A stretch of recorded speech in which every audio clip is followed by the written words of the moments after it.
Today, more dramatic video emerging from that cruise ship rescue. A group of migrants on a makeshift boat about 200 miles off the coast of Fort Lauderdale. The latest in what some authorities in Florida are calling a growing humanitarian crisis. The captain of the celebrity cruise documenting on social media how she and her crew rescued the group. That rescue comes as Dry Tortugas National Park, a group of 7 islands 70 miles off the coast of Key West, is still closed to visitors as the U.S. evacuates Cuban migrants who came ashore there earlier in the week. Officials don't know when it'll reopen. In the last few days, authorities say more than 500 migrants have arrived along the Florida Keys.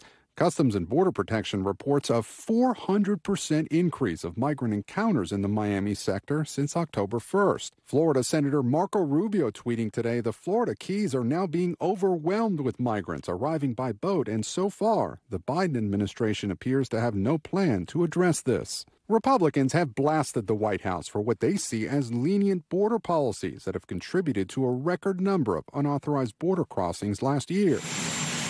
Today, the president announcing that he intends to visit the U.S.-Mexico border for the first time since taking office. That's my intention. We're working out the details now. While in Dania Beach, Florida, our NBC station WTVJ saw more vans of migrants arriving at the Border Patrol station to be processed. In the parking lot, long-awaited family reunions. He came from Cuba. Leandro Garcia picking up his cousin, who he believes landed on a boat with 21 other migrants.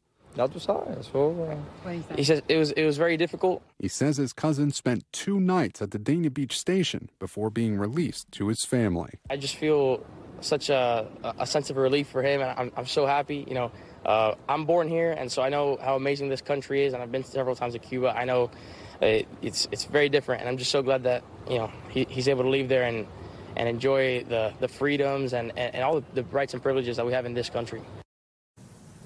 All right, Gabe Gutierrez joins us now on set here on Top Story. So, Gabe, I do want to ask you, you mentioned that report, the president's trip to Mexico. I think it's next week. Is he going to visit the border? Well, that's a big question right now. The timing and the location are very fluid.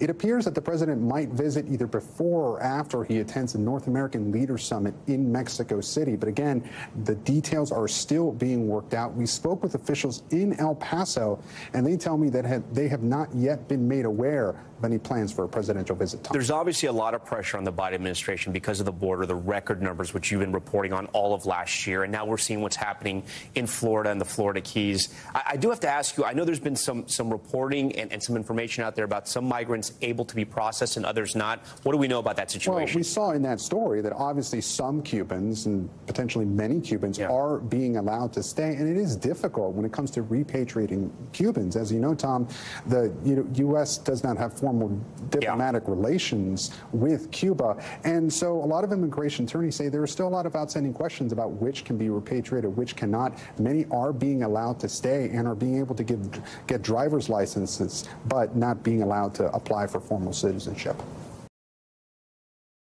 Thanks for watching our YouTube channel. Follow today's top stories and breaking news by downloading the NBC News app.